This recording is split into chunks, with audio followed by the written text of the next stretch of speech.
It's time for card number 3 from the With Love and Gratitude Paper Pumpkin Kit from September. I'm Jill Blanchette with Green Thumb Stampers, and this is the card that I made. But you guys, I'm going to shake it up. I'm just telling you that right now because I'm being mindful of our supplies. I'm looking on all my cards and I use the envelopes. And somewhere along the line, I had an extra piece that I didn't realize. I guess I had cut another envelope. So I'm shaking up the layers on this, well, actually kind of the whole look of this card, just because I don't want to use all your envelopes in case you do decide that you know, you've only got one kit and so many envelopes and you want to use them. So you can shake this one up the new way that I'm going to show you, or even just use plain paper for your background. You could do this part no matter what. So let's get started. I have got a piece of Pebbled Path paper for the background. And I'm going to do my best to make this quick, but yet still show you how I'm doing it. So this card is 8.5 by 5.5. Score at 4 1/4, or just fold in half and burnish on your fold. Now I am going to use a piece of basic white paper, and it is down on the quarter. So this is 4 by 5 1/4.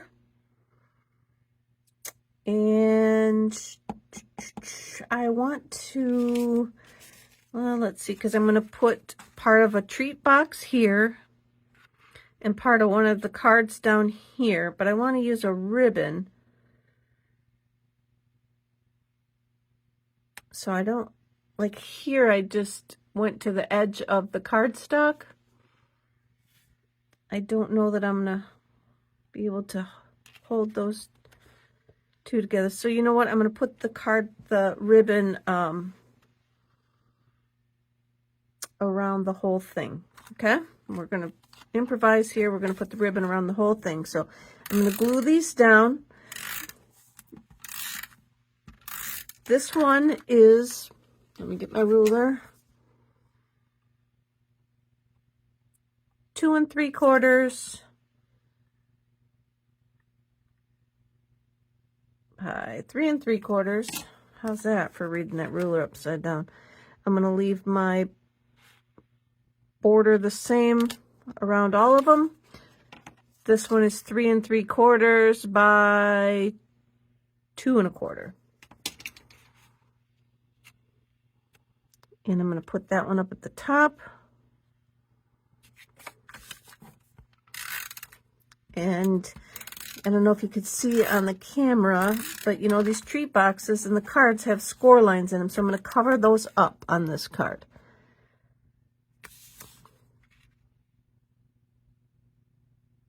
And I'm going to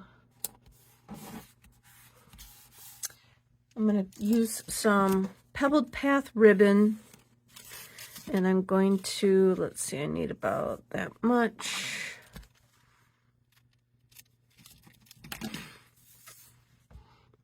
I'm going to show you, let's cut that at an angle.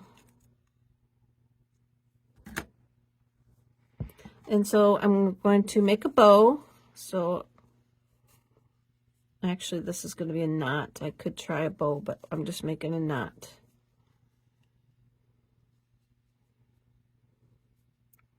So I'm going to grab my little ends and I'm going to finagle this knot with my finger.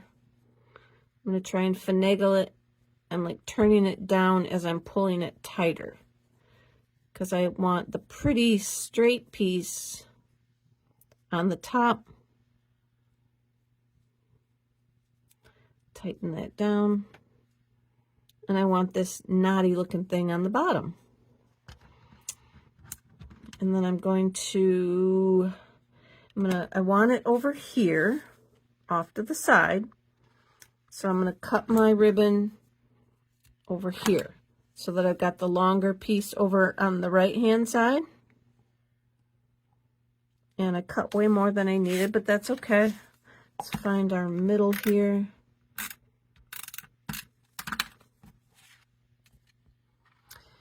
I'm going to stick that, oops, I don't want that on there yet. I've got 2 strips that I had left over from one of the envelopes. So I cut, this is the flap. If you look real close, you'll see some glue on there. I could have cut it a little bit thinner and kept that glue out of the picture, but I cut these at 3/4 inches wide, and then I'm going to put them across the card right here and cover up that seam from the two cards. All right, so I think though I'm going to put the one with the glue up on the top. Maybe I can use less of it if I see where the glue is at. And then this one is going to glue on over the top down here at the bottom. That. And I'm just going to glue them together. I was going to trim it off, but I think I like it like this, utilizing the pattern. I'm going to overlap so that the pattern kind of looks like it flows a little better. Well, it did when I had it sitting down. It flowed nicely. So now I'm going to glue this down to the front. I think my tape is running out.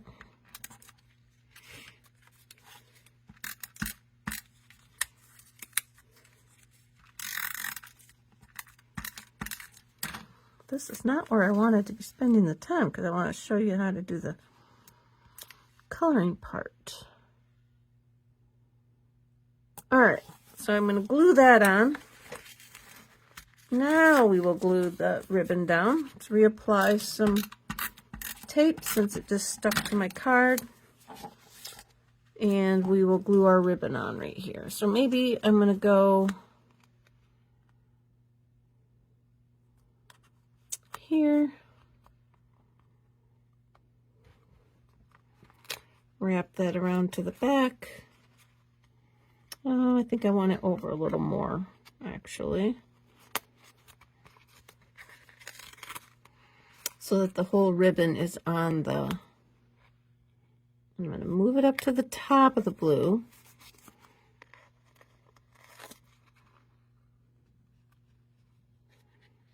So that I cut off more of the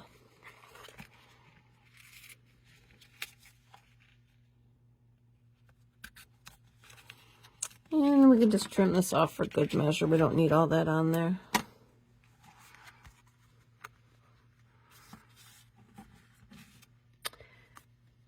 And now I'm going to glue this onto my card front.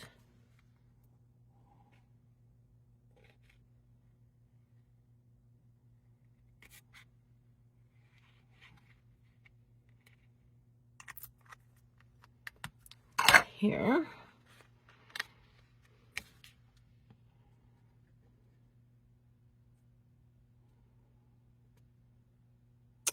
That looks pretty good.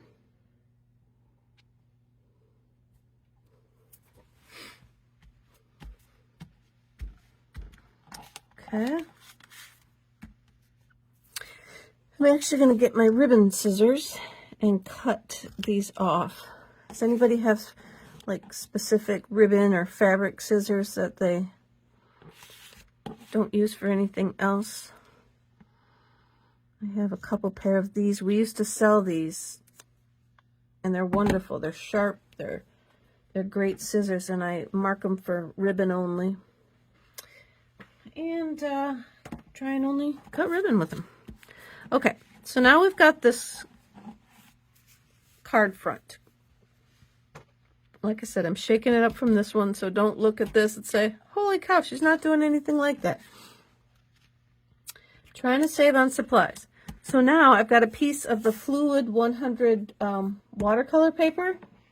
And this is kind of called, I believe, like no line watercoloring.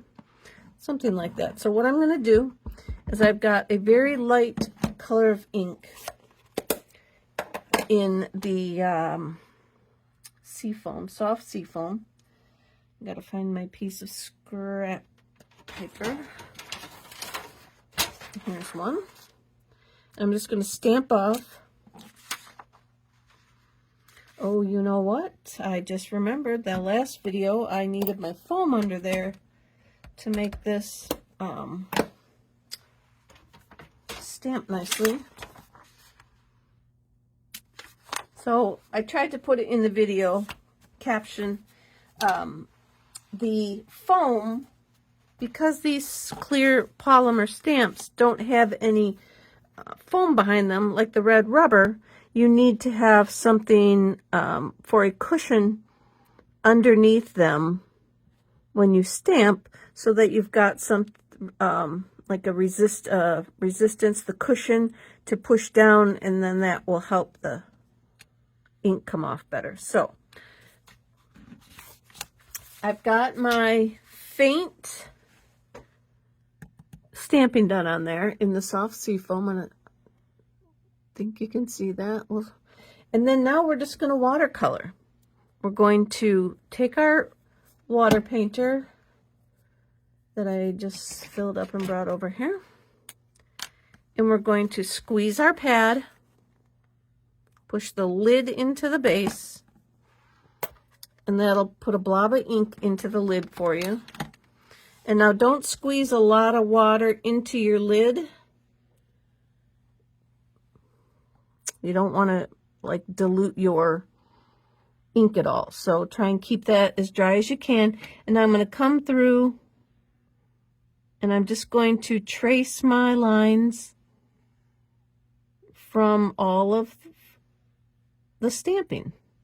And beauty of it is it doesn't really matter if you don't do it correctly, like exact, because you can't really see it. There's like no lines there. So I'm just trying to mimic what the paper looks like.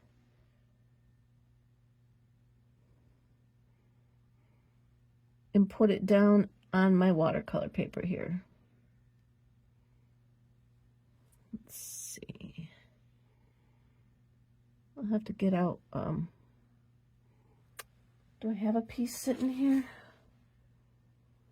Oh, let me get the.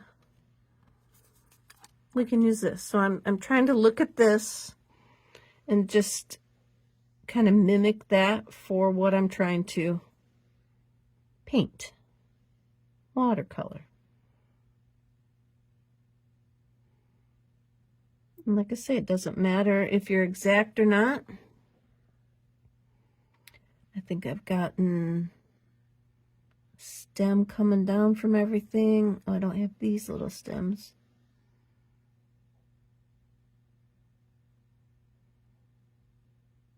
Go like this. And hopefully I can keep talking and still concentrate.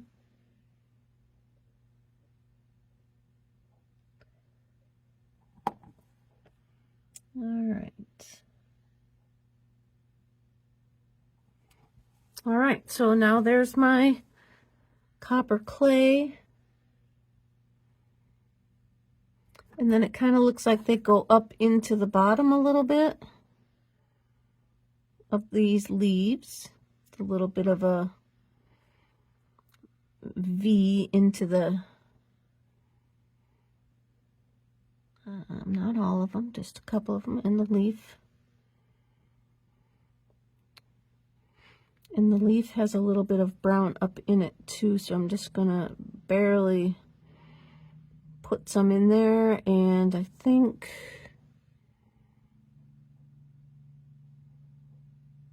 this is good.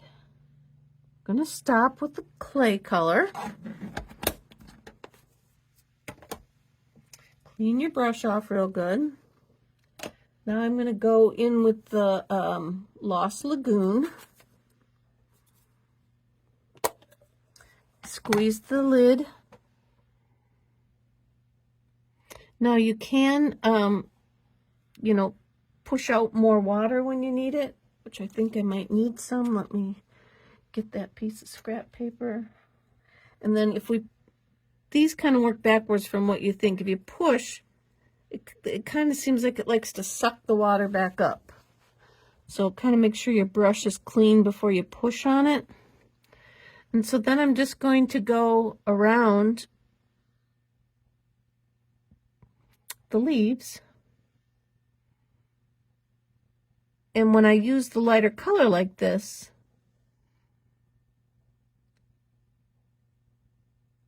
to be the base, it helps because then it will fold into the design and it blends.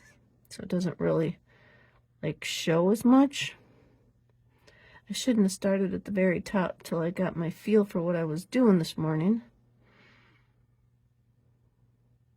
And then brought it in. So got that a little heavy-handed, but you get it. I'm going to go around and I'm going to paint all these flowers, or these leaves, these ferns.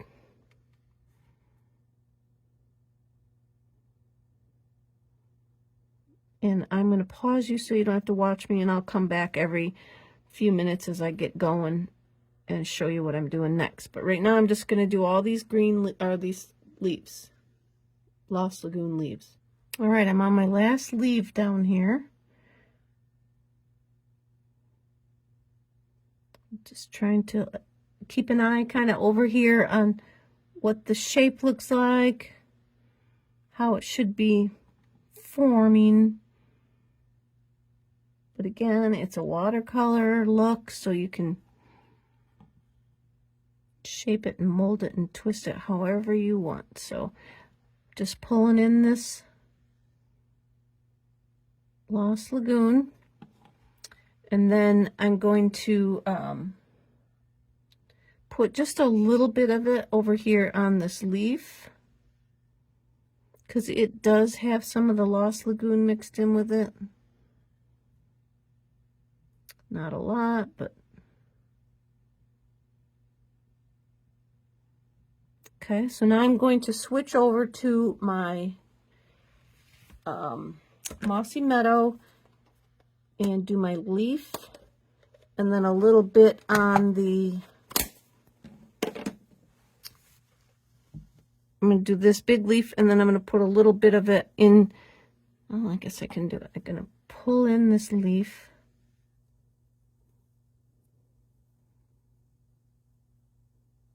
Right here.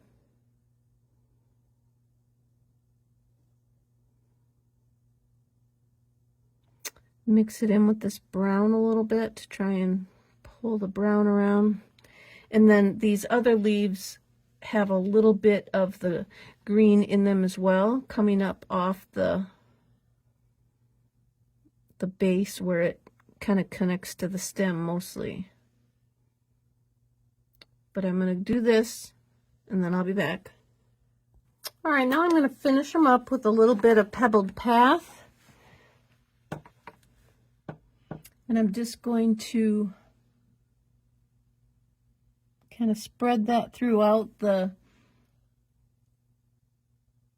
different areas of the flowers. I am not a painter, a watercolorer, not claiming to be by any means, but I think it turned out kind of pretty. And so it just goes to show you that, you know, it can look good even if you don't know what you're doing. Give it a try and see what you come up with. The aqua painters, or water painters, I guess we call them now. These things come in, you get 3 to a pack, and they're in different widths. The brush, you get 3 different like brush widths. And I'm trying to bring this right here. You see this leaf kind of is shadowed and over on top of this one below. So I'm trying to darken this up down here a little bit. You know, kind of like it looks on the flower. And this little guy down here, he's just all by himself. Okay, and so this leaf over here, probably could use a little more brown, green. I'm going to put a little bit of this brown over here, this pebbled path over here. But now I'm going to stop. I don't want to mess too much because, like I said, I am not a painter, a colorer. They're not my strengths. And I'm just going to come in and add a little bit more blue in here to darken them up. It will dry a little bit lighter. I want to get some more color. I got to squeeze my painter again. It's drying out. Like I said, just get a little bit more color in here.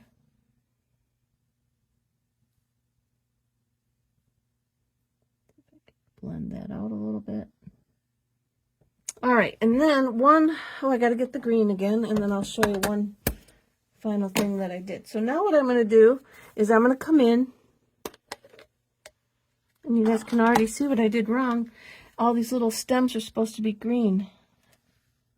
So I'm going to go over them with green and put a little dot on the end of them.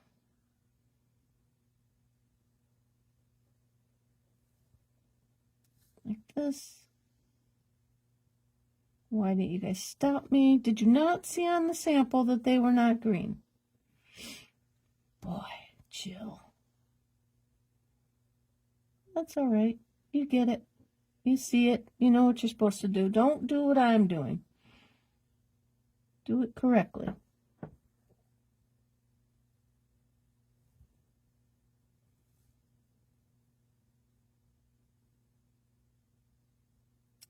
So I'm just going to try and put some green over all these stems and then add the dot to the end. Each of these little doohickeys has like a little ball on the end. So that's what I'm trying to make the little ball look.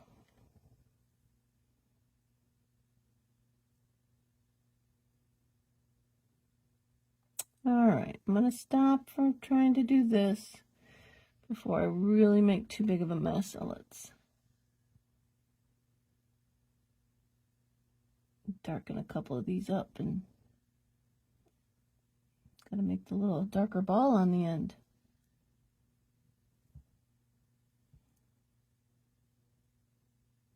There we go. I'll have that. Okay. So there we have it. I am going to now come in again with my pebbled path, and I'm going to get it pretty light, and then I'm just going to light-handedly drag my painter across the bottom of the paper just to shadow that in a little bit. And then you can go around some of the, like the bottom of some of the leaves and down the stalk, just to give it that shadow feel. Maybe take away from all my blobby green things. But there you have it. Just kind of paint around them, and then that sets them into place, gives them that look and feel of watercolor. Well, they are watercolor, but now I have a piece. This is 2 1/4 by 3 1/2, and I'm going to put it onto a 2 1/2 by 3 3/4. Let me just make sure that that's what that is. 2 1/2. Yep. 3 3/4. So I'm going to go ahead and glue that onto there.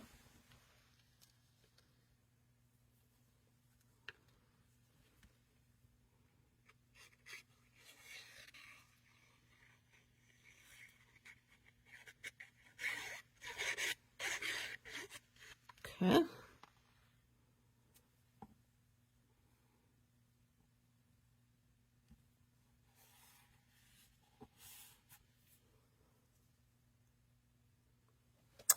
And I'm going to just say, maybe if you make a mistake like I did with these green things, you could go and try and make the rest of it a little bit darker as well. It might not be as noticeable that the green things aren't as soft and subtle as the rest of them. And then I'm going to pop that up on the front here. Let's see if I can move my ribbon over just a smidge.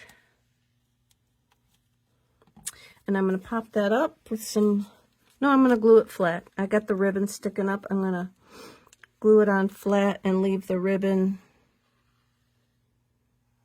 with the dimension.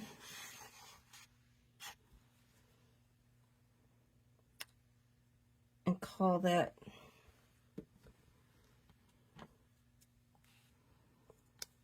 stick that over here a little bit.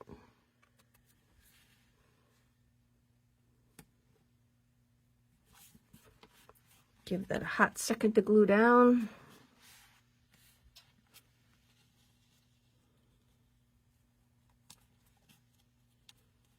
And there we go. That is our third card. I would just put a white piece inside. I did not finish that one on the inside. This is the copper ribbon that's in the mini catalog that comes with the big spool of linen and the copper. I thought that was real pretty with the stems too. So just go ahead and put your paper on the inside, and we're calling this one complete for our third card.